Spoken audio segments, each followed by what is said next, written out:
The other day, somebody asked me a question and I paused because my initial reaction was that I was going to give some sort of bullshit excuse. Because the reality is, in that particular question that was being asked, I hadn't delivered the results that I was hoping to deliver. How often do you do this? How often, when someone says, what's going on with this, you come up with a story? You tell yourself some sort of story that gets you feeling a little bit better in that moment. Now, I've done this hundreds, thousands of times, who knows, over my life. But the reality is, there are certain lies that we tell ourselves. There are certain things that we say that, frankly, just don't matter.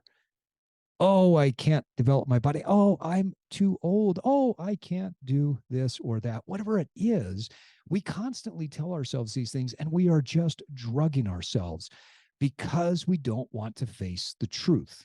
And the truth is, we haven't applied the right techniques, the right tactics, the right strategies that have worked for our lives. Now, maybe, sure, you lost 20 pounds before and you gained 20 back. Maybe you lost 30 and you gained 40. Why haven't you evolved? Well, it has nothing to do with your age. It has nothing to do with the fact that you're a mom, a dad, a busy professional, whatever it is that you're telling yourself. It all has to do with the fact that you haven't figured it out yet. On today's Evolve podcast, we're going to discuss this concept. We are going to share some amazing results with you, and we're going to go through and just let this be like a charcuterie board of topics. You're going to get a little bit of cheese, a little bit of nuts. You're going to get a little bit of meat, and I don't know. Who knows what else is in there? That's today on this episode of the Evolve Podcast. Welcome to the Evolve Podcast. Evolve your body, evolve your mind, evolve your soul, and evolve your tribe. And now it's time to disrupt. And with that, folks, I want to welcome you back to the Evolve Podcast, where evolved men and women come to disrupt, connect, and get inspired. Before we get started, I want to thank our sponsor, Med1 Capital, for sponsoring the Evolve Podcast. We appreciate the support. The Med1 Group exists for the sole purpose of making needed medical equipment available to the healthcare industry. You can find more information at med1group.com. Now, I'm really excited about this next piece because for our local listeners, so we are located in Sandy, Utah. We are an independent podcast. And for our local listeners, we've got a special deal through the month of September. We have partnered with our friends at Nautical Bulls in Sandy, Utah, and they are doing a promo for all of the Evolve listeners.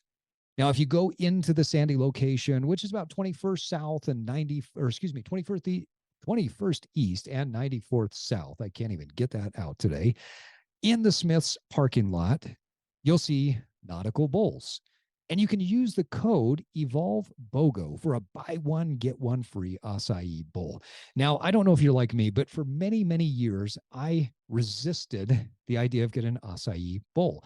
I've had these before, and I frankly have never enjoyed them until I went to Nautical Bulls. Now, let me be clear. Nautical Bulls is not paying me to say this. I actually went to them and said, I love your stuff so much. I want to give a gift to my listeners. What can we do? And so I want to thank Lene and Noah for giving us this amazing gift for our listeners.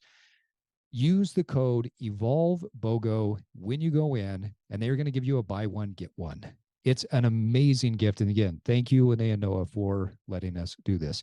Now, guys, I'm really excited today because joining me in the newly remodeled, renovated, and updated Evolve Studio is the one, the only Queen of Glutes herself, Shelby Castleton. Welcome. Yeah, welcome to you. I'm welcome you onto your own podcast. Thank you for welcoming me into my studio and onto the podcast. It's great to have you here in the studio. It's great to be in the studio. I mean, let's be honest. We've done a lot in the studio. For those of our listeners that follow our social media accounts, you'll notice a change in the tonality of some of the posts that we put out there because we are shooting those in the Evolve studio and we're shooting this podcast. This is the first ever shoot in the studio with the Evolve podcast. So excited. Thanks for being here. Thank you for inviting me. Now, let's talk real quick because I want to talk. This is going to be as I said, a charcuterie board. Love that. I don't even know if that's the right way to describe it, but it's my podcast and that's what I'm saying. Yeah, it's a smorgasbord. Ooh, that's even more German. I like that. So I want to start with the acai bowls because we were talking before we started the recording. Yes. I think we're both addicted to these. Mm-hmm. Yeah, I have to resist on the daily going. They're so good. The beach bowl, that's my beach favorite. bowl? The Yep. beach bowl. Yep. Get the beach bowl. It's heaven. Now, see, I like the naughty bowl. That It's one's short for delicious. nautical. It's not like, oh, you're a naughty person. But I love that one because they grind the peanut butter up in the bowl, right? And it's amazing. I mean, now most people when they go to a acai place, they're having these big like soupy bowls, Right. and this is more like an ice cream type of thing.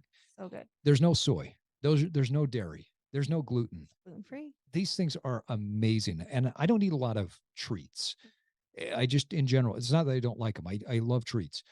This is one of those things that I eat, and afterwards I still feel amazing, like absolutely amazing. I feel better, to be honest.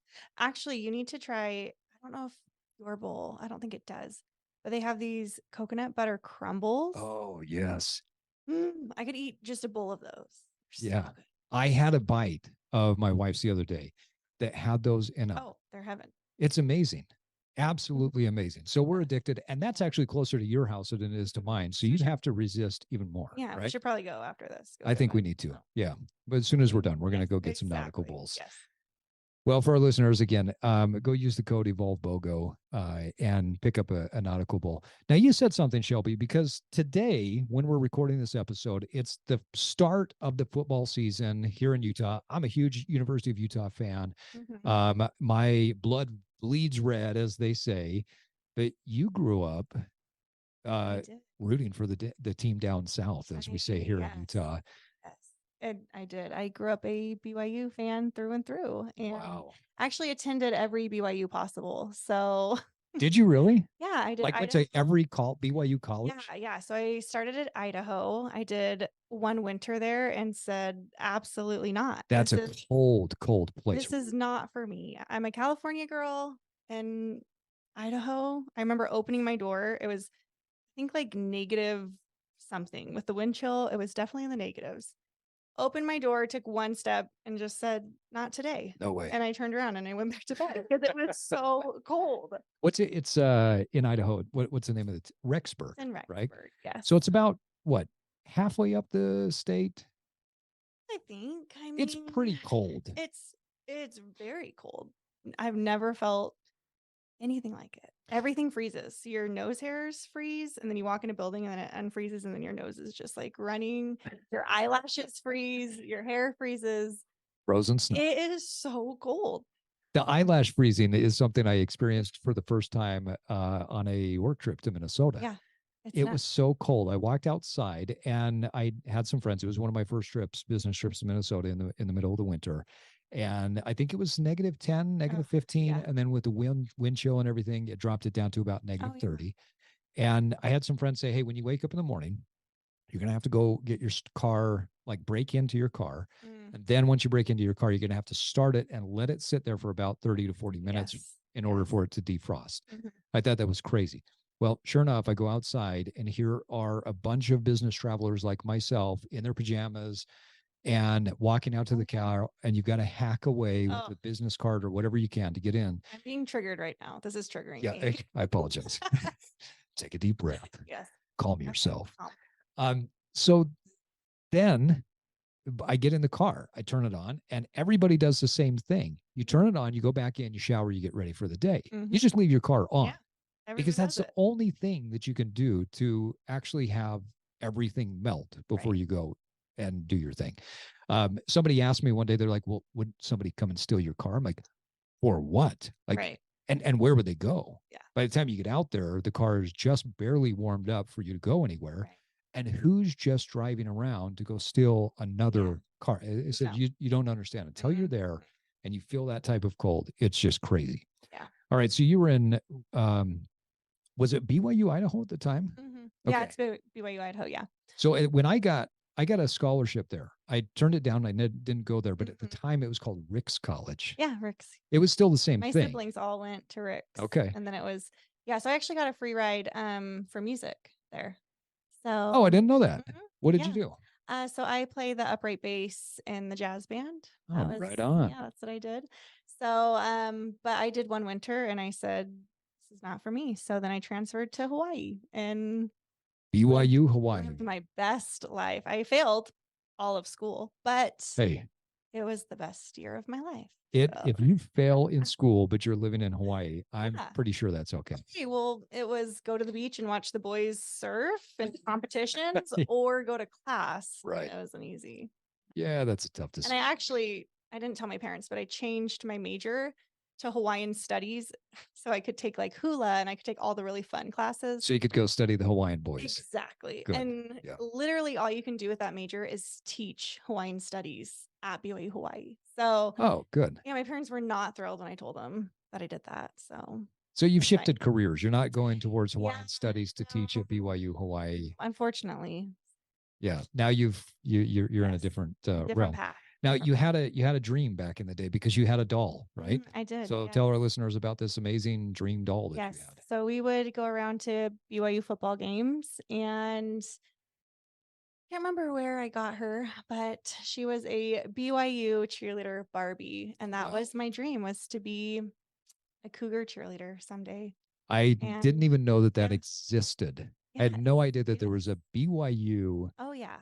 She was Barbie. adorable and she had because they wear like long sleeves. Yes. And so she had the full long sleeve top and the little cheerleader skirt with the big BYU on it. She was great. Well, you Yeah. didn't quite make it. Didn't quite make it. I'm sorry. Didn't quite make it. And then I married into a diehard Ute family. So Yeah. here we are. Now I have converted to red, but Now for anybody that doesn't understand the deep rivalry between Utah and BYU, I mean it's like a when it comes to rivalry week, Michigan and Ohio, right? Or Ohio State. That's a pretty big one.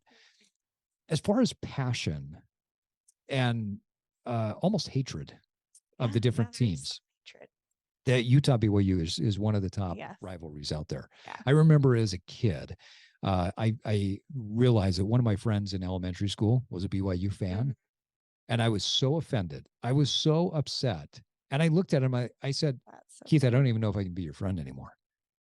He's like, well, and so we started arguing back and forth between who was better, Utah or BYU. And I finally said, because I had no idea where BYU was. This is how dumb and young we were. I had no idea that it was actually in the state of Utah. Yeah. Like I just, Utah, University of Utah, it's in Utah, right? That just made sense to my young mind. Yes. I finally ended the fight by looking at him and saying, well, if you like it so much, why don't you move to BYU? Thinking that this was in some far off land. Well, and he goes, well, Utah County can. I mean, it really kind of is. Yeah, that's true. Just kidding.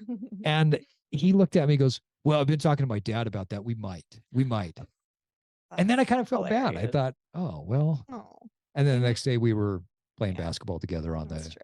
Yeah, we were okay. Yeah. Well, watching a game when they played each other I got to sit through the game with my dad, who is a diehard BYU fan.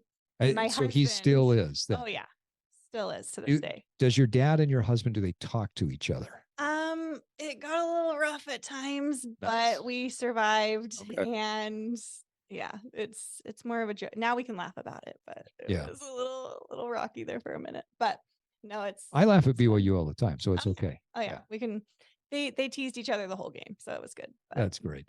My oldest brother, we disowned him for a while because he graduated from the University of Utah with his bachelor's, and he went to law school at BYU. Yes, they do have a great law program. I remember calling him up and I said, "What are you doing? You're betraying the family." Oh, we have a history, like generations back, of going to the University of Utah. Funny. And so it took me a while to get over that. I'm not even joking about it. I could not believe that he would betray the family to go to this other school. I know, I get it. So he didn't become the BYU Barbie. Wasn't BYU cheerleader Barbie, but it's okay. And then I did also attend Provo for a second, but so I tried them all. Hawaii was my favorite by far, but yeah, I wonder why. Yeah, Seasiders for life, but cold, hot, and then semi-hot, cold. Yeah. Well, let's talk Barbie. not really Barbie, but Mhm. Barbie's an interesting concept. Mhm. When you think about Barbie, she became the icon for Right. people to look at. There was an image, a body image that people would look at and say, okay, you got to look like Barbie, right? Mhm. Now, the good and the bad is men or women always look towards some sort of idea or some sort of icon. Right. Men looked up to Superman when they were a Mhm. kid. I mean, heck, I saw a guy at the gym yesterday that was probably 10 years older than me, and he's still wearing a Superman t shirt.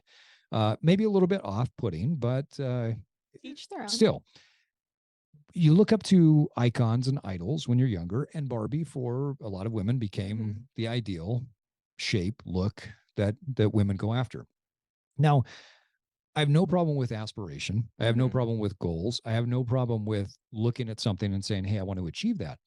The biggest challenge, though, is that over time, we have this icon in our minds. Mhm. And when we grow up and we maybe don't look that way, we're not quite sure what to do. And in a way, it creates this dysmorphic feeling. I shouldn't say it creates, but it can create, It right? can, yeah. Or it can plant a seed of a dysmorphic perspective on the Mhm. body. And this was a conversation we were having the other day about just overall change and transformation in the body and why it's so difficult for so many people. Now, I've been doing this for, gosh, almost 25 years, where I've been working with people, helping them to improve, change, and transform. And one of the things that I invariably find is that at a certain point in transformation, people have a hard time seeing that they've actually transformed. And for our listeners who haven't listened to the previous episodes that we just put out, in fact, 2 episodes ago, we interviewed David Robson, who wrote the book, The Expectation Effect. And David Robson references some work done by Moshe Bar, where he says that the brain is essentially a prediction machine. We don't see things as they are. We take our past, we take the things that are inside of us, beliefs, ideas, and then the third element of this equation of what we see and experience in life is what's out there. So we're taking these two other things that really have nothing to do with reality, past or our perception of past, how we believe, and then we're putting that with data that comes to us from the visual field. And the reality is, it's not just th- 2/3 of what we see comes from the inside. It's actually more like 80 to 90% of our decision making, maybe even as much as 95%, comes from our internal belief and our previous history. So what I found is that as people start to make some of these changes and transformations, they'll look in the mirror, and let's say that someone's lost 20 or 30 fat pounds. I've heard them tell me that they're still seeing the fat kid there. Mhm. They're like, I'm still the fat kid from when I was younger. I'm still this. Have you experienced that with clients before? Oh, yeah. Definitely. Especially more so with women too. I definitely have experienced that, but I just remind them, like, take pictures, Yeah. or I will record them and I just have to show them, like, watch this. Like, look, see, there is such a change, such a difference, but they do have such a hard time. And I experience it too. I mean, we were talking about how you and I both have definitely gone through that. Yeah. But yeah, it's crazy. It's a real thing. So, It's really hard to get away from because it's our beliefs and the things that we've experienced in the mhm, past that they create the emotion around it, mhm, right? And it's the emotion that roots us, that makes us feel like, okay, this is what I am. And a good friend of mine, Todd Sylvester, he has always said that whatever follows I am follows mhm, us. And so if I am this image that I see in my mhm, mind, well, that will follow us, mhm, even if we've made these changes. I like how you talk about pictures and videos, because those are things that like that becomes data that a person can mhm. look at and say, oh, I really have changed. I can't believe that. Yeah. Now, recently, with launching our Dream Glute Guide, Mhm, we said, hey, we think it would be a lot of fun to just get a few people in person once a week. And then they use the Dream Glute Guide on the other 2 days a week. One, just because we like helping people, yeah, and two, because it's it fun. was fun. Yeah. Yeah. Like that was it. But we also had a question. We thought, well, hey, what would happen if we took some measurements? We took some photos before, and then as they were going through, we just tracked the progress. I got to say, I mean, I was astounded. I Blown was away. blown Yes. away at the changes. And so it wasn't just like photos, Mhm. but it was pure numbers. It was looking at something and saying, holy cow, Yeah. like unbelievable changes. What shocked, surprised, or amazed you the most? Oh my gosh, the inches that were gained were incredible. On average, what, 3 inches Yeah, the around their average was glutes? 3. Right. It's crazy. That's so incredible. But And the funny thing is that was around the 8-week mark. That yeah, was that the wasn't even average. the full So we haven't 12. even done the full No, 12-week thing. it's crazy. And they were shocked. Yeah. They were blown away. Yep. They couldn't believe it. And if I hadn't measured myself, I'd have been like, what? But you could see it. You could visibly see it. Right. And a lot of them were like, oh, I don't know. I don't really. And then, like, once you show them the measuring tape, they're like, oh, yeah, like, I do see that. Like, then it just builds that Yep. confidence. And they're like, okay, yeah, yeah. Like, it's not just my mind, like, playing tricks on me. I really have grown that much. So I got to tell you from my perspective how this all Mhm. went down. Mhm. So for privacy's sake, Shelby would Mhm. take the girls into the locker room and just do the measurements. And, so as each one would come back out, Mhm. I'd say, hey, how did it go? I gained 3 inches. I gained 2 inches. I gained 3.5. I gained 4. Yeah. And I'm hearing this, and their eyes just changed. They're lighting up. Mhm. The confidence was amazing. And then when you came out after measuring everybody, Mhm. now they started to recognize not just that they had made the change, but the comments were, well, I did notice that I'm feeling out my pants a little Yeah. bit more. Oh, my husband did tell me the Yeah. other day that my butt looks different. Oh, well, I did have to go buy different I have to pants. buy good shorts for girls with big Yeah. butts. And then that became, it was almost like workout, but not really workout. It was Yeah. workout, but hey, Shelby, where do we buy Yeah. shorts that fit our waistline? That's Yes. now like the average person saw a half an inch decrease Yeah. in their waistline, right? Yes. So where do I get something that's smaller in the waist but Yeah. bigger in the So glutes? now they feel like they're like, oh, I am in this club, like Yeah, this, this big butt girl club. Like right. you could just, it was so fun to see. It was so fun. And even their confidence, like, I mean, you saw it, just their body language and Totally the different. way they talked about themselves. Yep. And they just kept commenting on each other's butts. No, yours has gotten bigger. No, yours has. Like, it was just so fun. And And just pointing out, they're like, yeah, but look at yours. Yours is more yeah, lifted here. yeah, Oh, but you've got that. You know how Steve was talking about you get that C shape on the yeah. side. You have that. And, So fun. so like They're they're starting to jealous. point these things out. And Yeah. it was really cool. Another thing that I thought was really funny was, and we all do this, right? We Mhm. all discount ourselves Oh, totally. and we kind of dismiss when we're good at Mhm. something. We dismiss. I do this all Mhm. the time. I'm like horrible Oh, I'm the when it comes yes. to if somebody says, hey, you're good at this. Like I was having a conversation with a Mhm. client, a friend the other day, and he had made a comment and he's like, how do you retain all this information? How do you know this and this and this? I'm like, I just work hard. And he goes, and he challenged me on my thought process. And I realized in that moment, I'm like, I'm doing the same thing that I tell other people not to do. And that's just like discounting, Mhm. what somebody else perceives as a strength. Right. So we discount ourselves, right? Mhm. So at the very beginning, I noticed everybody showed up in pretty baggy clothes, Mhm. big shirts, big sweatshirts, maybe not the tight Mhm. leggings, right?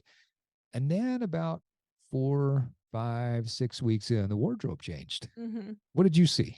Oh, yeah. So it started with yeah, like oversized tees and like there were leggings or whatnot. But then as time went on, the shirts got a little smaller, Yeah. a little more skin was showing.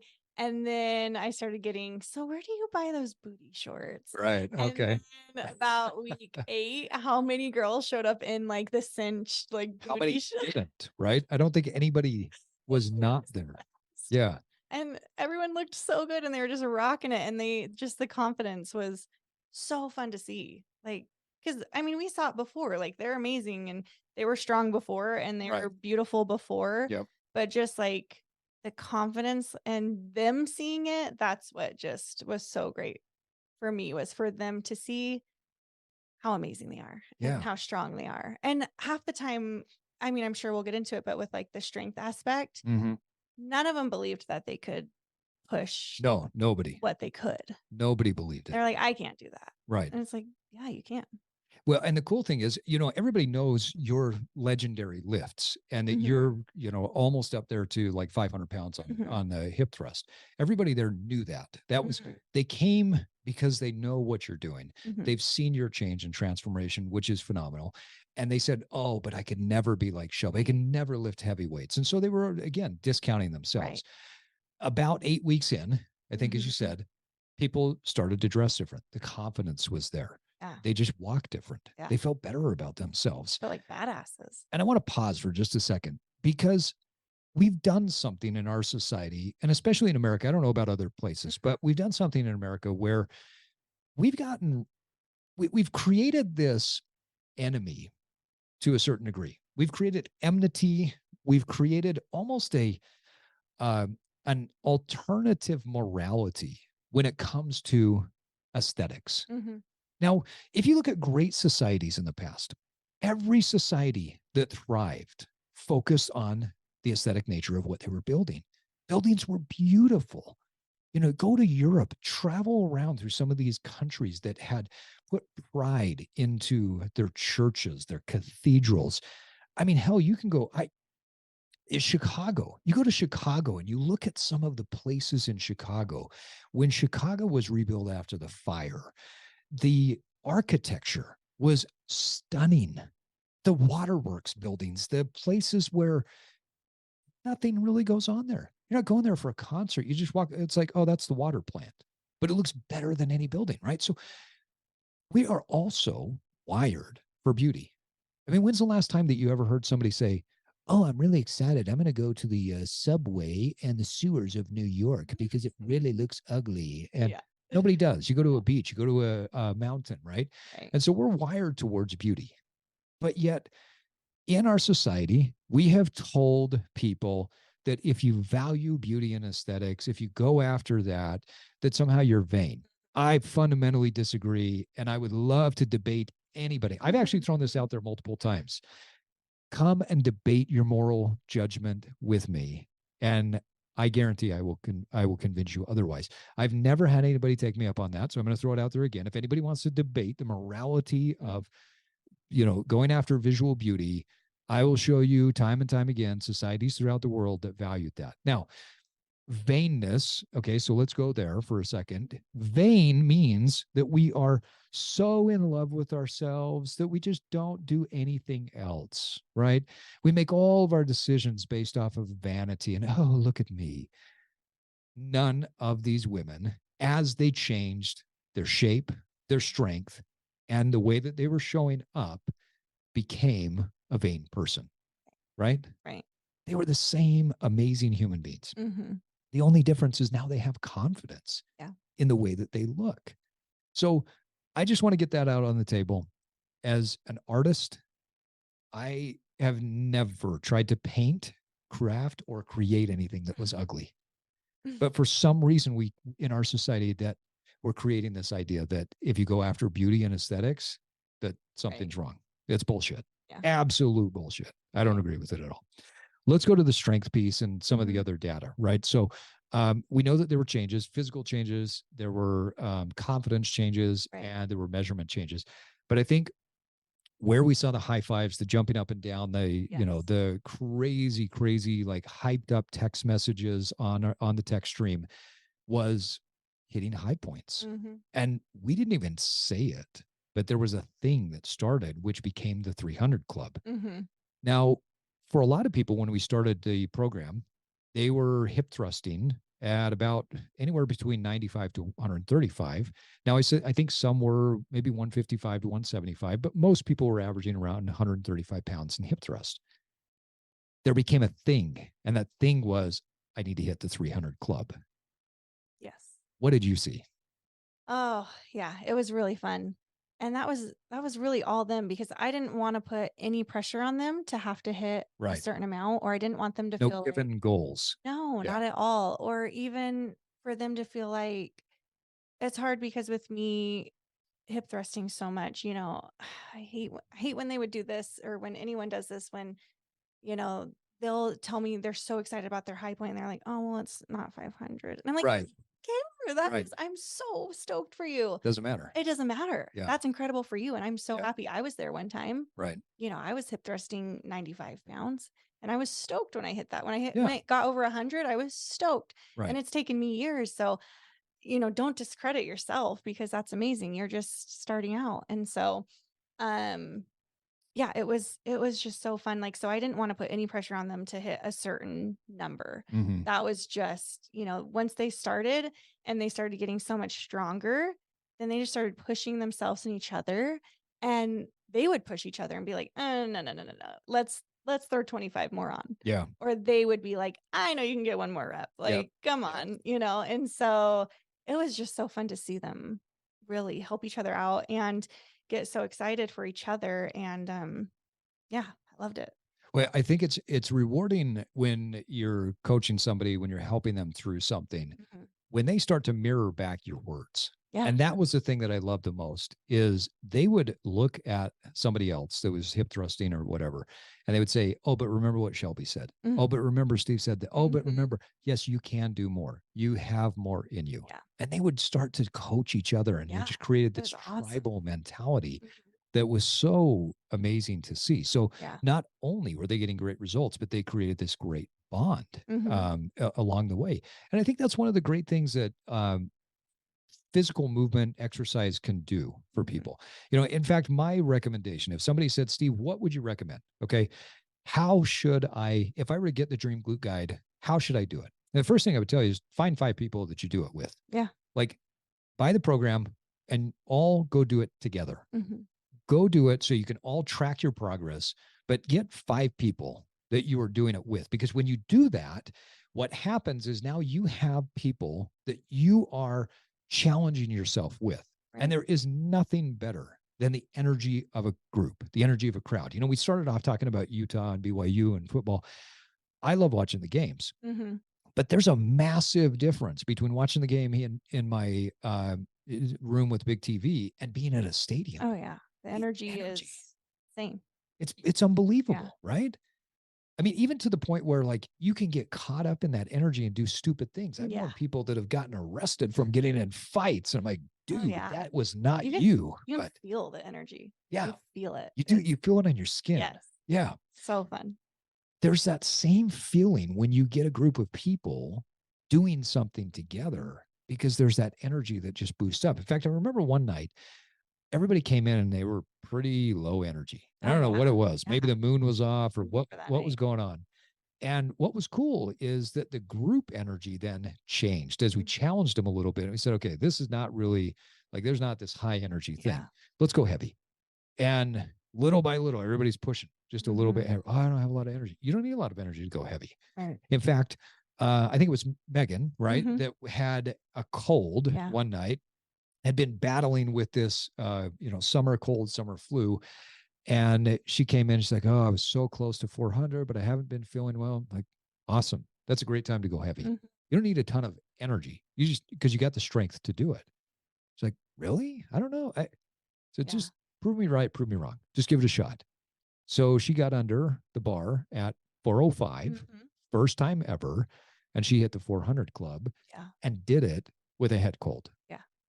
And I actually saw her at the gym today. She came bouncing in. She's like, hey, Cute. you know, Yeah. super excited, feeling a lot Mhm. better, Yeah. and probably feeling on like cloud 9 because she hit Yeah. the 400 club. So awesome. So having a tribe or having a group, I think is critical. So if people are around you, they can then help to push you more, but they also help to mirror you more, right? And this comes back to this idea of when you improve, it's really tough to see your own strengths. It's really tough to clarify those strengths.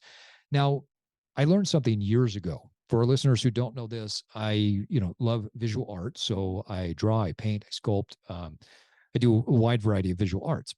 The number one thing I learned back in early drawing and sculpting classes was everything is a point of reference.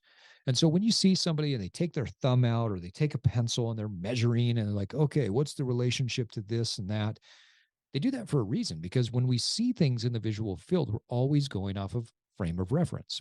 So here's how the brain works when we do this to ourselves. So if I have a part of my body that I don't like, so let's say that I don't like my butt or I don't like my midsection, When I look in the mirror, that's the first thing I look at. Now, everything else in my body, I look at relative to that frame of reference. And so, what happens when you go back to what David Robson talked about is every time we look in the mirror, we then only see things based off of that negative frame of reference. So years ago, I had a client come to me and she said, and this is probably 20 years ago, she said, I want to get in shape for my wedding. I want to, get leaner. This is the dress that I'm looking to get into. I want to get smaller. I want to have, better shoulders, a better back. And I said, awesome, cool. So here's what we're going to do. So we start training. We start to uncover this little athlete inside of her. And she was one that was very prim and proper and very much like, oh, I only do these things and I've never been athletic. And yet, as she's building her back and her shoulders and getting leaner and stronger, all of a sudden something clicked and she just became more athletic, but she could never see it. And I would say, look at you. Like, you are an athlete now. No, no, no, I'm not an athlete. No. Like, no, no, no, really, you are. And so finally, one day, I was done with it. I'm like, I'm not taking this garbage anymore of you not Yeah. believing me. I said, look, I'm your coach, right? Yeah. You think I get paid to lie to you? No. I said, hold right here for 1 second. I walk across the gym. I go grab my 6'7" basketball player. I said, come here. Can you do something for me? He's like, yeah, whatever. So he comes across. I said, hey, I introduced the two of them. Said, so he's all state, all American basketball player. Now I look at her and I say, do the exercise we were just doing. She does it. I look at him. What do you think? He goes, I can't even do that. She gets off. I said, now, basketball player, would you say that's an athletic move? He's like, that's an extremely athletic move. That's what I'm trying to work up to. I said, thanks, man. He left. I looked at her. She goes, I won't argue anymore. So having that tribe to bounce ideas off of makes a big difference. But people also have to understand that when your body changes, your mind map doesn't change yet because you don't see those things. You could start to develop this shelf on your glutes and you don't even see it. Subconsciously, you're aware because your pants fit different, but you don't see it yet until somebody points it out. And then when they point it out, you're like, oh, now I'm aware of it, right? Or if you're losing body fat, you could be in you could just be looking at everything from a frame of reference and you'd be like, oh, but I still feel uncomfortable. I'm still fat, right? But it's all frame of reference. You have to look at it like an artist and say, oh, but the measurements tell me different. The strength tells me different. Maybe I need to challenge the way I'm looking at myself. And I would say 99% of the people that I've ever trained have been in that situation at one point or another as they've gone through transformation. Have you seen the same? Oh yeah. I still struggle with that. Especially when I first started, like, really training lower body. When I first started, it was a quick, like, when you go from not working out at all to all of a sudden, moving and training and, there's that beginners where you just kind of, that muscle just grows. Yeah, it grows faster. It grows a lot faster. For sure.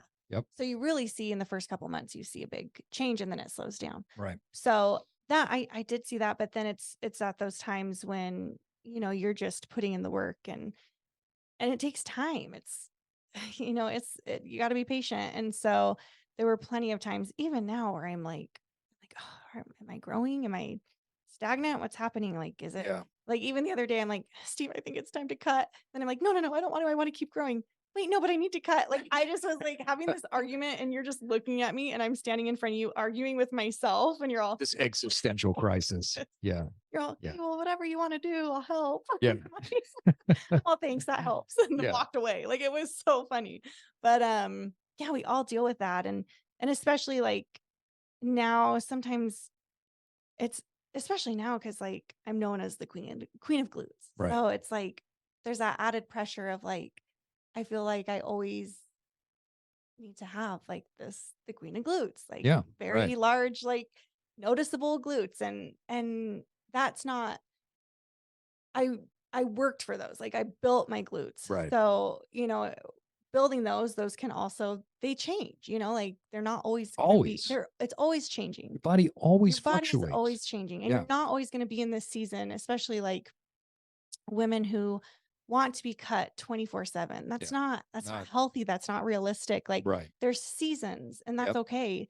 And so I even deal with that where I'm like, I mean, there was a time where I only wanted to be so lean that I had like a six pack. And for women, like that's not the healthiest. No, And not even I close. even like I lost my period because I was wanting to be so lean and Yeah. wanting this six pack, and it's not realistic But to. destroys your hormone Oh, it totally profile. does. Yeah. I mean, yeah, it significantly hampers Yes. you. Yeah. Yeah, it does. And so there are times where, you go through these phases and you're it's hard. Yeah. And so for me, yeah, I have definitely seen that. And especially, I just have to remind myself like it's okay. There's always seasons. And just because I can, we work towards these goals, it's okay to have other goals too. And it's okay to constantly have your goals changing and moving and challenge yourself. And yeah, so Yeah. The goal, I think whatever we do in life, it should be goal oriented, yeah, right? for sure. But I think one of the most important things, and you just referenced this, is that it's when we change goals, we also need to change how we track those goals, Yeah, right? totally.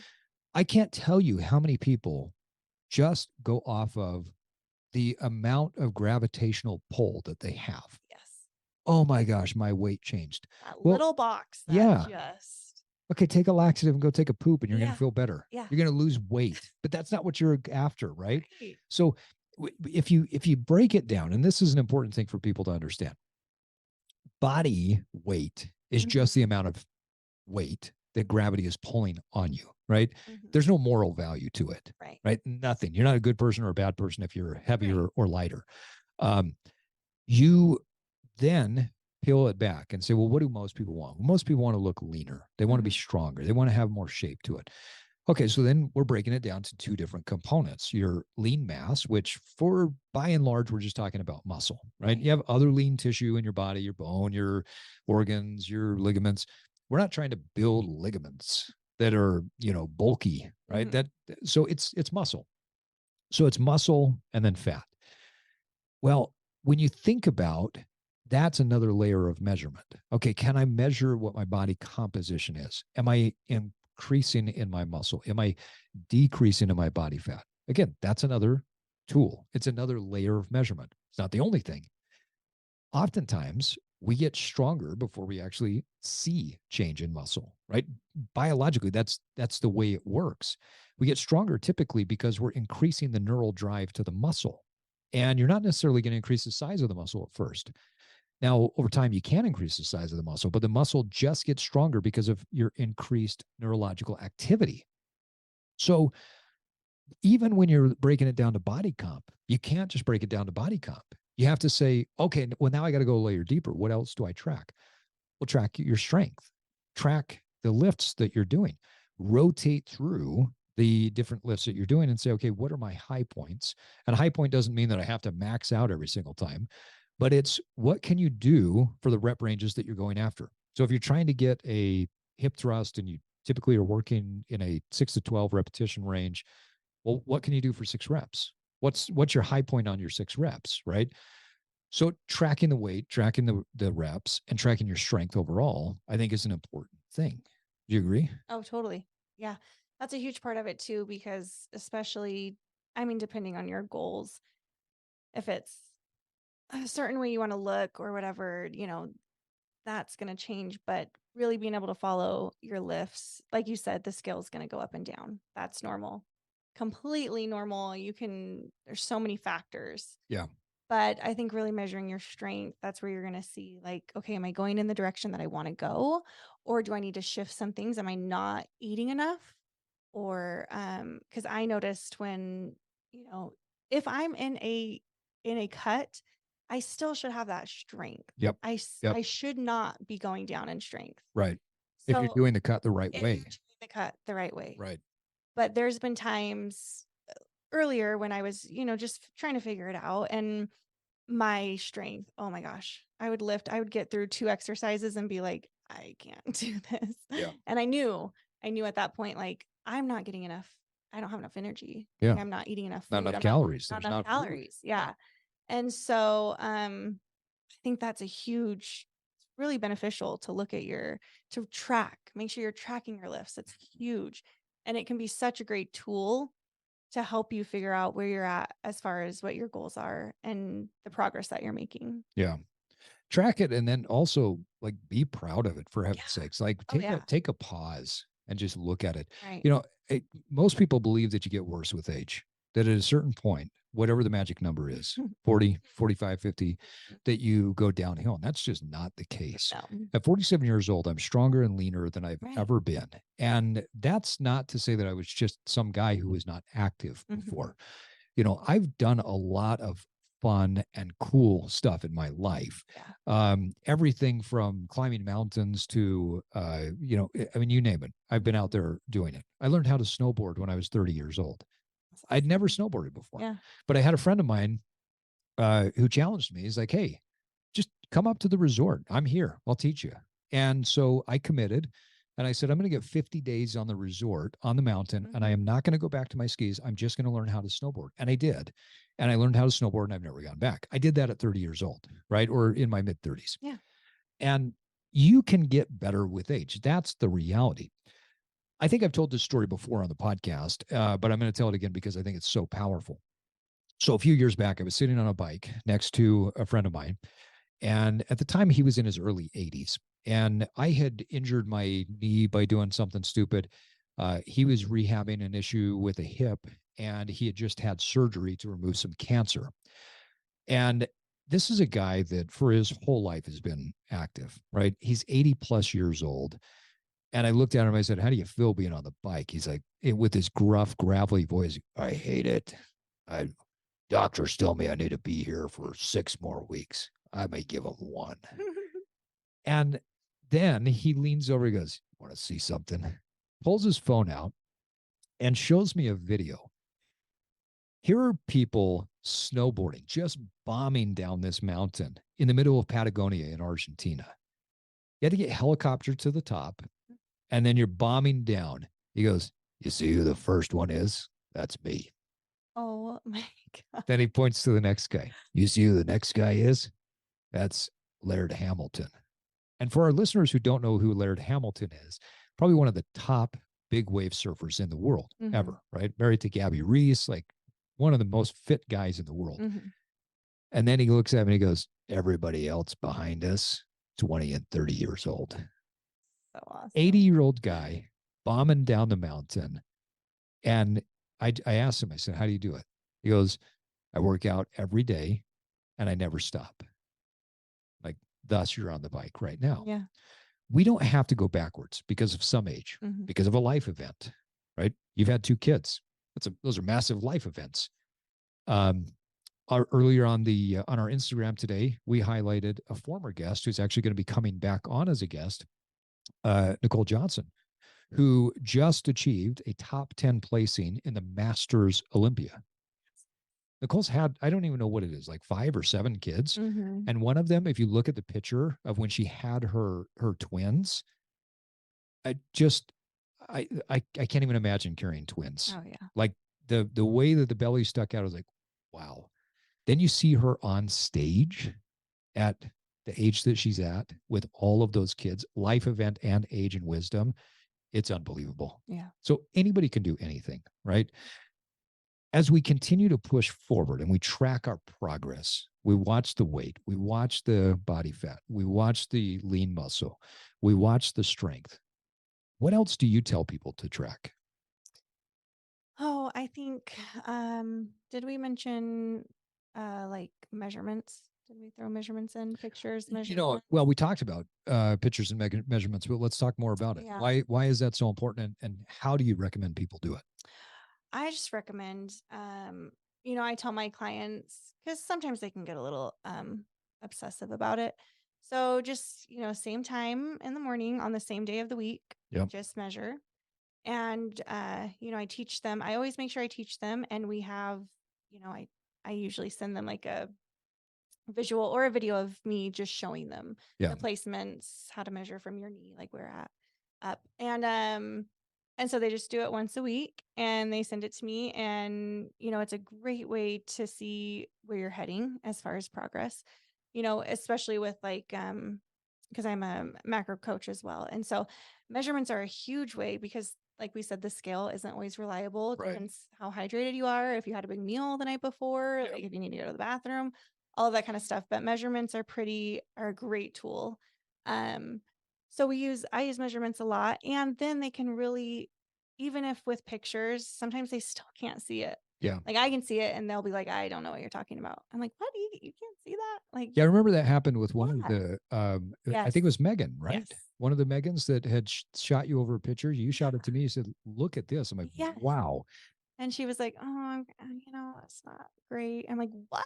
Yeah, It's the amazing. shape of the glutes had It's totally transformed. it looks like it literally looks like we photoshopped it. We Yeah. didn't, but it looked like we did because it was just such a good, amazing transformation. And then after others saw it, and after Yes. you and I talked to her about it, she's like, "Oh, now maybe I do." So- Well, and my husband did say, Yes. and then after that, it was, "Oh, and I am riding the Logan to Jackson, and I am stronger on my bike." Yeah. Like, okay, so Okay. let's just stop discounting. Exactly. Okay, so photos, measurements. Yeah, photo measurements, great way because even like I was saying, they might not see it in the pictures, but the numbers don't lie Yep. on measurements. Yep.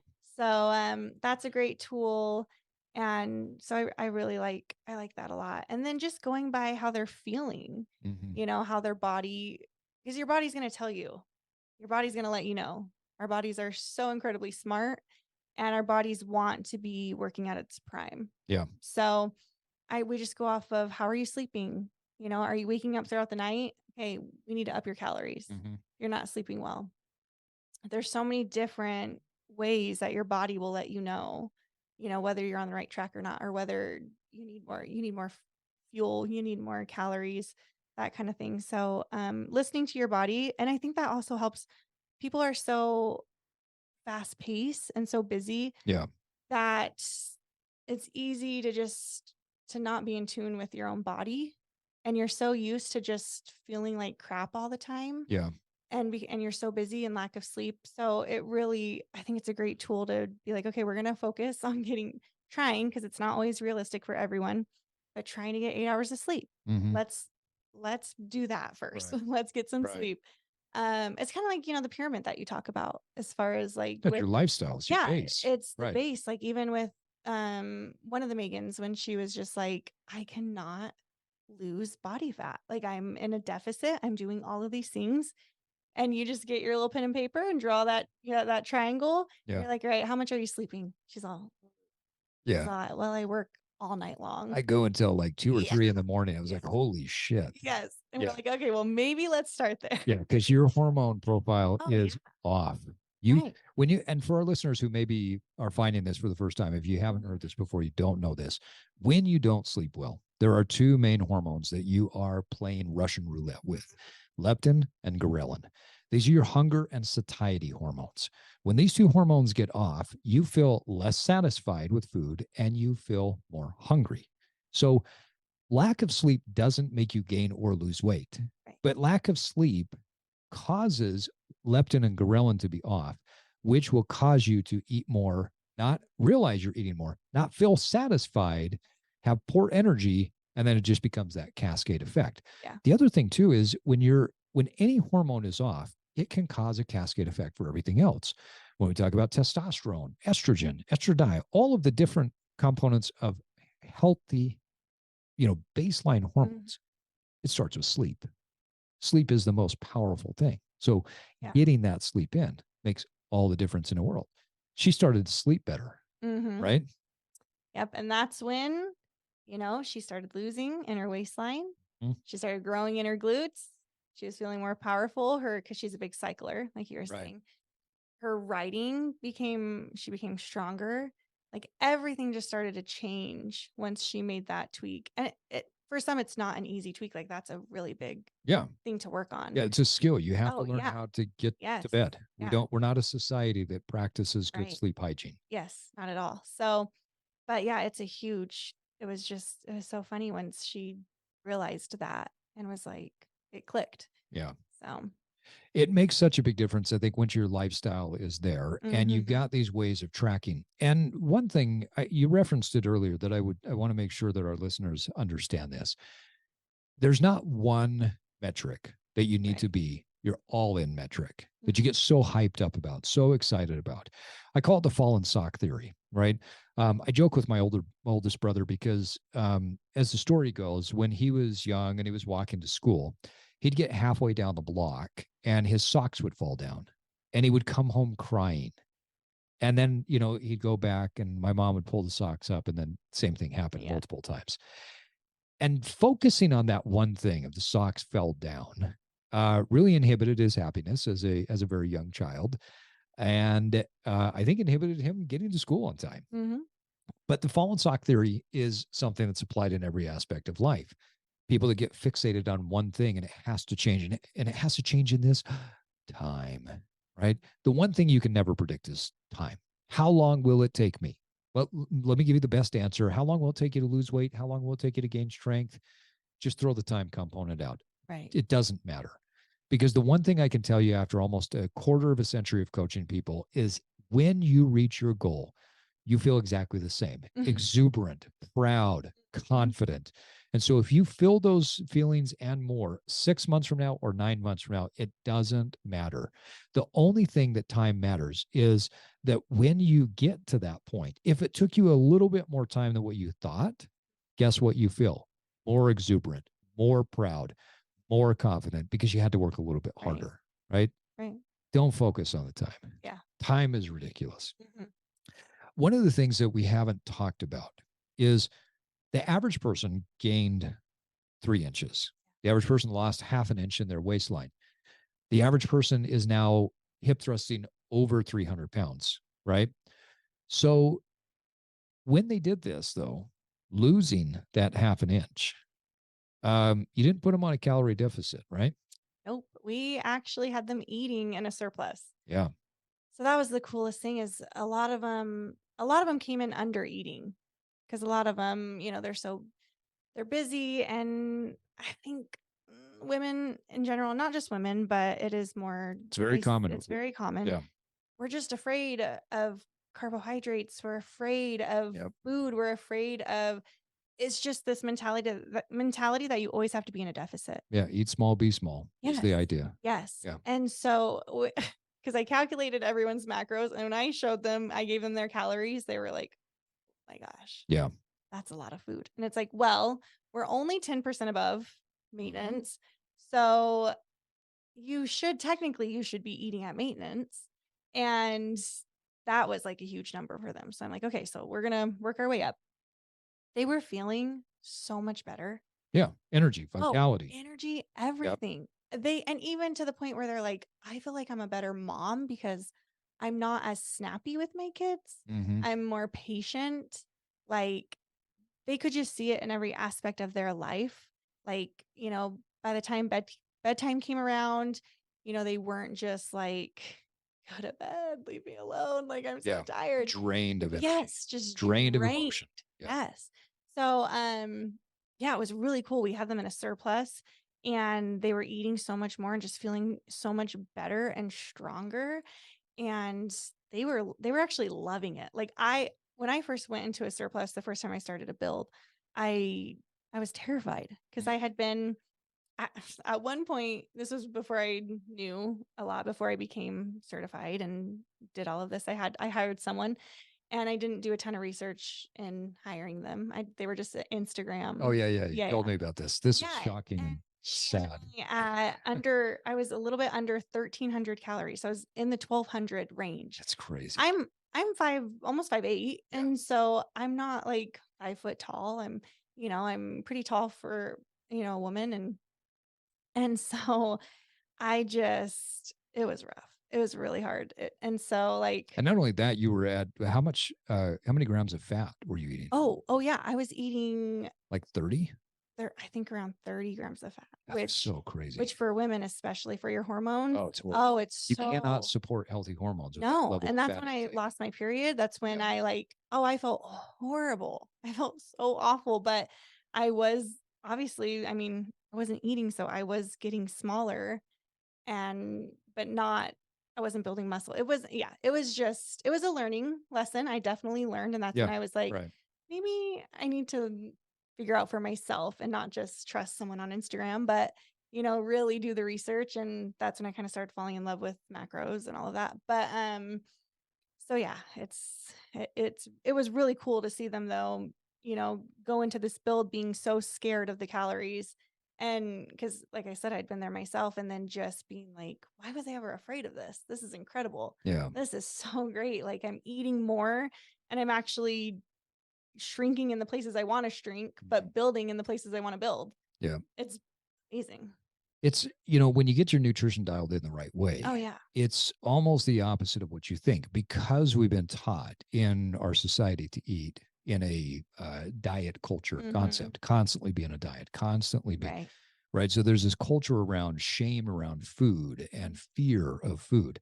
So, the other day, somebody asked me this question, said, "Well, Steve, your company's called Evolve. Why do you call it Evolve? What's the whole idea or purpose behind that? Why is your podcast called Evolve?" I said, "Well, because what we teach you is how to evolve, Right. not just make a transformation. Because what you said of eating 1,300 calories and going down to 30 grams of fat, you're going to lose some weight. You're going to Right. feel like shit, Oh and yeah. then you're going to bounce back. Mm-hmm. There's nothing evolutionary about that. Right. You evolve when you learn the skills to change something in your life and then keep it, Right. right? When you can keep that thing and not keep in terms of, okay, I'm now at this percentage of body fat and it never changes, but you now have knowledge and skill Right. so that you can make the changes that you want to make, right? Mhm. So when a client learns a skill, when they learn how to lift well, when they learn the technique of what does it take to go from 135-pound hip thrust up to 2, up to 3, up to 4, there's technique involved. That can never be taken from them. That's an evolution, right?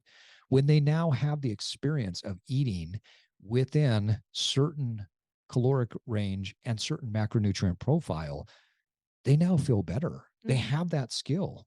They never have to go back, right? And so ongoing, we evolve by developing the skills, shifting the mindsets, adjusting what we're all about by practicing these things and becoming better. Like, I mean, could you imagine waking up one day and just being like, I'm going to go down to 1,200. I'm not going to lift. I'm going to become the queen of cardio. Right. It's ridiculous to think Yeah. about, right? Yeah. You've already evolved past it. I said to somebody the other day, I'm like, could you ever imagine me going to a soda shop and filling up on a big soda and, like sugar cookies? No, like that's the idea of evolution. Right. It's not that I don't enjoy Right. sweets or treats or whatever, but there's just a point where younger me, right, Mhm. college age me, used to stop by the 7-Eleven on the way up the canyon and get a huge Dr. Pepper and 2 chocolate donuts. And then we'll go Dunford. climbing. And then I would come down and do the same thing. Yeah, the Dunford Mhm. The donuts, Dunford right? chocolate. Yeah, you're Yeah. speaking my language. Oh yeah. And I'd have 4 or 5 chocolate donuts and huge things of Dr. Pepper, or some Right. days I mix it up and went Mountain Dew. And that was my life. I'd climb, I'd go to work, I'd go to school, and I was living off of caffeine and sugar. Yeah. Well, I'd never go back to that, right? I've evolved past that. Mhm. I love how I feel. I love how I look. And there's just a point of evolution. And I think that's one of the most important things that, at least for me, takes the fear away because I know fear drives a lot of people. People are fearful of eating more. People are Yeah. fearful of, well, what if I go back? Well, you know how to get here. Right. Why would you ever go back? Yeah. It's not to say that life doesn't get busy and you don't get pulled in this direction or that direction, but you know that if you went from 135-pound hip thrust Mhm. to 405, the idea of going back makes no sense. You already know how to go there. So you've already evolved. Right. You've evolved your thinking. You've evolved your skill set. You will never be the same, right? Right. Right. And as a coach, I feel like I know there's some coaches that I've seen along the way that, you know, are so worried about, their client. They want their client to always depend on them. Yeah. But for Hate that. us, I hate that because our whole goal, we want to teach our clients. We want them Yep. to not rely on us and to be able to do this on their own. If my client, if they didn't learn those skills and they didn't learn the right techniques for lifting and, nutrition and all that, then I don't feel like I'm doing my job. Yeah. Yeah. I I'm the same way. Yeah, I never want them to have to rely on me. I want them to be confident and to learn those skills so that, they don't always have to rely on me Yep. and they have the confidence to do it themselves. Yeah. That's my whole goal. I'm right there with you. Yeah, you're the I same way. It dawned on me that at some point in my life, when I asked that big ethereal question that I Mhm. think everybody gets to at a certain point of, like, what's your purpose in life? When I asked that question, the thing that came back to me, the universe is, spiritual, like, connection of this is what your purpose is. The echo back from the universe, I always call it, is that I'm here on this earth to help millions of people transform their lives. Well, millions isn't like 10 that I just keep coaching over and over and over and Right. over again with the same Yes. stupid things, right? Yes. Okay, remember, go to bed on time. It's literally millions. And so, in order to do that, I have to teach you things that help you to evolve, Right. right? And that's the whole genesis of what we coach and what we teach. And Mhm. that's my challenge for listeners, for clients, is learn the skills. Right. You should, if you're doing things right, understand the mechanism. I tell my clients all the time, I don't need you to be an expert in the body, but I need you to be an expert in your body. Right. So you need to learn how your body responds. Mhm. What are the foods that work well for you? What are the foods that don't? Like we talked about this earlier, right? You got snuck some food last night that Oh yeah. Yep. I got glutened, as I call it. When which was celiac. That's Yeah, horrible. it's the worst. It's so bad. So yeah, Every once in a while I get soyed. yeah, you get When soy. I You get get when soy. I get something with soy or soy lectin, it's like, Yeah. oh, Oh, it's the worst. my joints ache. And I know that's it Yeah. because I know my body and I've tested things out. I Right. know exactly that's when I get Right. soyed, I know how I feel. It's horrible. Yeah. Right. Right. So you don't have to become an expert in the body, but you do have to become an expert in your body. Shelby, I want to come back real quick to this idea of body dysmorphia or Mhm. dysmorphic thinking, which is essentially we look at the morphology, the shape of the body, and the dis part of it means that it's not necessarily true. It's skewed. We see something that's different than what's in the mirror, or we see something that's different than what other people see. Now, we all struggle with this. I still struggle with this from time to time where I'll look at myself and I'm like, oh, I don't like that. Oh, I don't like that. And then one day I have to wake up and say, oh, wait a minute. I'm doing that thing Mhm. again. How do you coach people to get them away from dysmorphic thinking, from being stuck in their old thought, their old picture, their old paradigm? Yeah. Well, I think too, just even looking at those old pictures, and I've done this before where I'm just like, okay, so you might not love what you're seeing, but you're still that same person and you were beautiful then as well. And your body is still amazing. Our bodies are amazing. So Right. I'm like, pick out 5 things from the old you that you love or that you think is really great. Mm-hmm. And so we'll go through that. And I'm like, see, like, this isn't, people will see old pictures and they're like, oh, that's so, like, I look disgusting. I'm like, no, no, no, you don't look disgusting. It's just not where you wanted to be. Yeah. It's not, nobody's disgusting. And so I I don't just, know. I saw a guy the other day that really disgusted me. But anyway, well, there's the occasional, but I just don't ever want them thinking of themselves in that way. yeah. And so we'll go through and try to, well, and they'll be like, oh, well, I did still like my arms or like my legs or whatever. So we'll go over that and that kind of stuff. And then I'm like, okay, so you weren't disgusting and you're not disgusting now. And look at the transformation you've made. This is incredible. They may still in their mind see who they were, Mm-hmm. but I think that the whole transformation as look at how much you've learned. Look at how much strength you've gained. Yeah. Look at that body that you're looking at the picture, the before picture, could not hip thrust 300 pounds. Mm-hmm. So there's clearly been changes, clearly. And so we just talk it through. I mean, I'm guilty of it even. And I think a Yeah. big thing We for all struggle. me, yeah, we all struggle Yeah. with it. A big thing for me was once I my daughter started getting a little bit older, just the thought of like her ever talking about herself like that, Mhm. because to me, she's perfect. Like Mhm. she's so perfect. And so just the thought of her ever being down on herself like that is heartbreaking. And so, of course, if she hears me talk about myself, then, and people, here's the thing too, is a lot of people are like, oh, you look just like your mom. You look like your mom. So if she hears me say, like, oh, I hate this about myself, or Yeah. I see this and oh, that's like, They ew, pick I up look, on it. she's like, wait, but people tell me I look like you. So are you saying I look like that? Yeah. And I think it just starts like even from 6, 7, 8 years old as a little girl. Like you're always watching your mom and you're always like, to a little 6-year old, your mom is perfect and she's Mhm. beautiful. Right. And so for me, that's when I kind of was like, well, I never want her to feel that way about herself because I think she's perfect. And so I try every morning, I try to like, especially on mornings that I'm feeling really uh, like, bad about myself or whatever. I look in the mirror and I'm like, no, like this is awesome. Like I can hip thrust 500 pounds. Yeah. That's so incredible. Like Yeah. I'm a badass. Like, you know, obviously there's gonna be little things about ourselves that we don't love, but it's like that doesn't define me.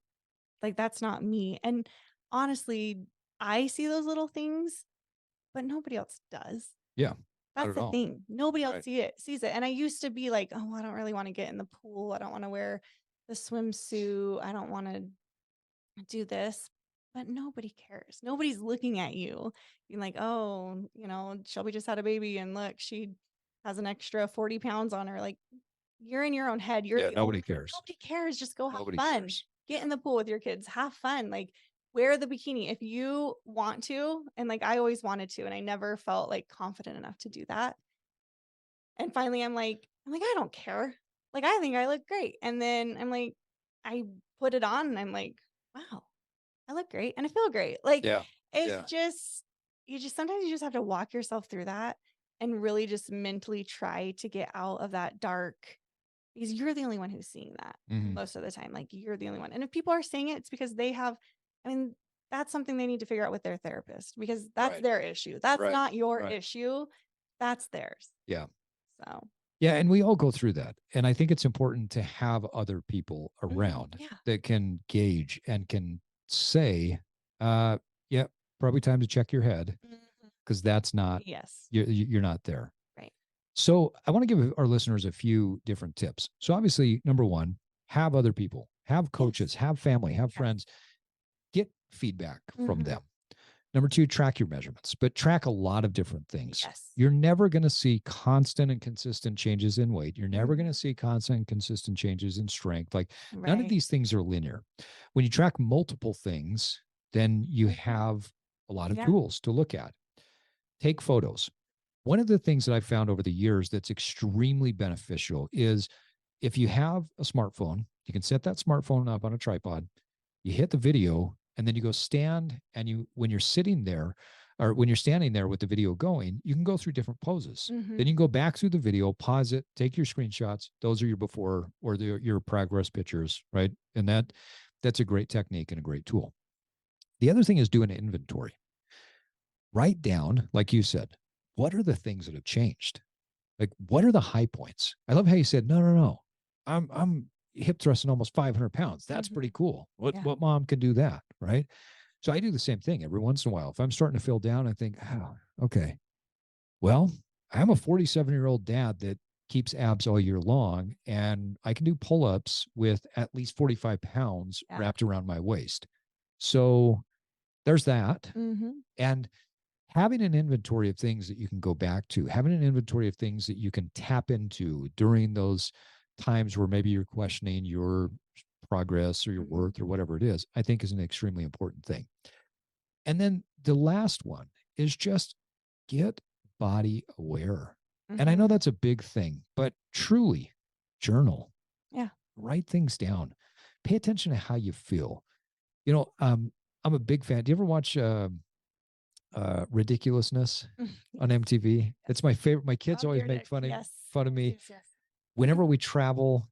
Like I will, if we're in a hotel room, that's all I watch. Mhm. I just pop it on because there's always ridiculousness on Oh yeah. TV. Oh.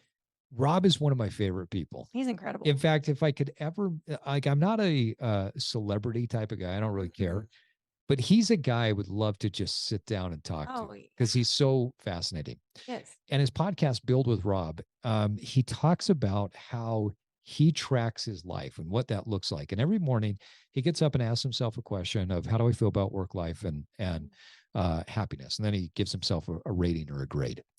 From that rating or grade, he logs that, and then he goes back and looks at what the average rating or grade is over the past month, year, quarter, and I started doing that. And it was fascinating as I started to do that. I'd wake up in the morning, sit down, I start journaling. And I find that, some days are higher, some days are lower. But in general, my life continues to crescendo. And so being aware of your emotions, having emotional nuance, having emotional intellect, where you've got breadth and depth of emotional awareness and maturity, but then also just being body aware is so powerful. That's a tool. That's a thing that no one can take from you. And then finally, the last one that I would say is set big goals and just go after them. Yeah. Just go big, because when you're doing big things, when you're going after big goals, you just have a sense of pride.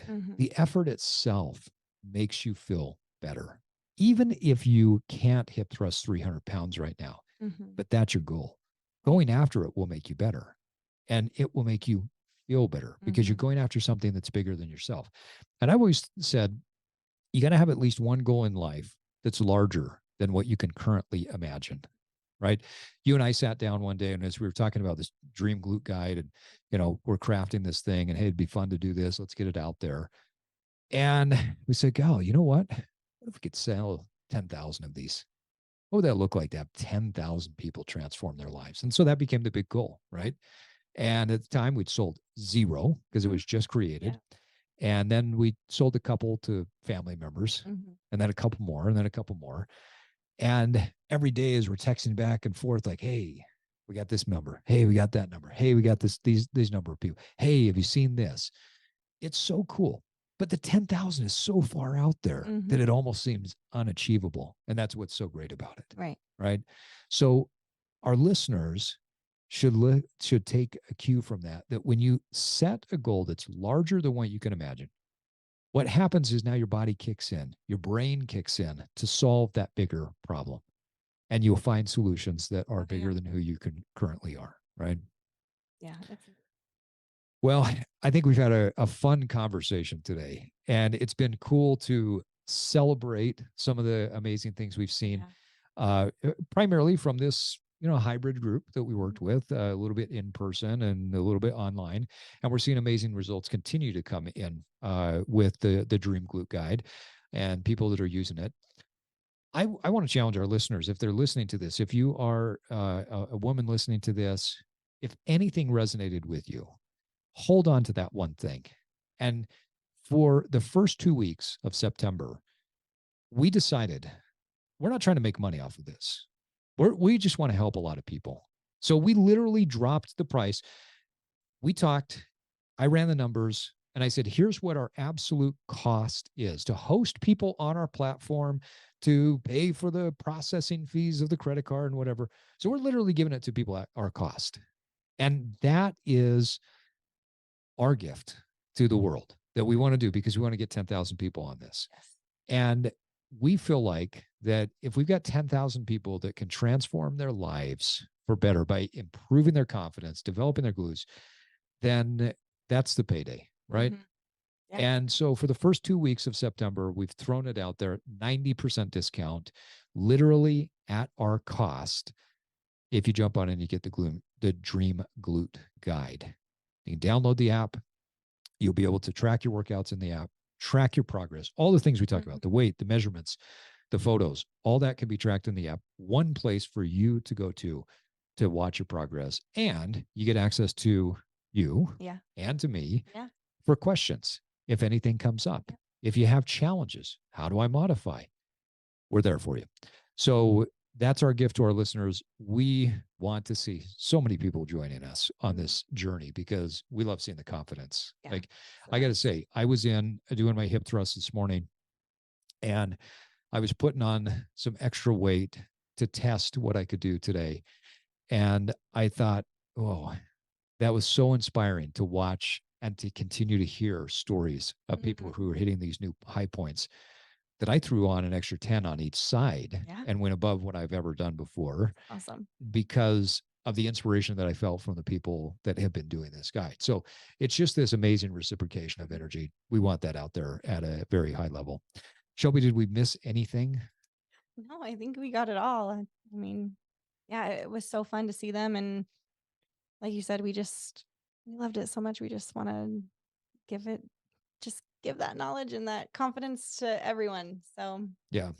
mm-hmm. Probably never going to get rich off of this, but you know what? We're changing lives. Yeah. That's what it's about. That's the most important That's the most important thing. Yeah. Yeah. If we can help to change lives, Yes. I think that's why we got into this Yes, business. exactly. Well, and on that note, folks, we want to thank you for listening to this episode of the Evolve podcast. Shelby, thanks for coming in and being the first guest in the updated studio. Thank you. Love it. What a fun conversation. Yeah, thank you. We had a lot of work and a lot of help from a lot of really amazing people, and frankly, some of those are my kids, which they are pretty amazing. Awesome. They are absolutely amazing. They are. So to our listeners, thank you again for listening to the podcast. And if you have any questions, you know that you can find us on Instagram. You can find us at evolve-cast.com on the web. Shelby Castleton Fit, I believe, is the handle on Instagram. I am Steve Cutler _ on all of my platforms. And so if you have any questions, feel free to reach out to us. We would love to help to guide you along the journey. Well, Shelby, I think we wouldn't be true Ute fans if we didn't say, hey, go Utes today. And evolutionaries, remember, it does take time and consistency to evolve, but first you have to disrupt. And now it's time for you to get out there and evolve. Thank you for listening to this episode of the Evolve Podcast. Follow us on your favorite podcast app. And if you haven't done so, please give us a rating. As an independent podcast, it really helps us get more reach. This podcast is part of our mission to help millions of people evolve into the best versions of themselves. Please check out our coaching services at evolve-cast.com or pick up some of our Evolve merch. Until next time, keep evolving.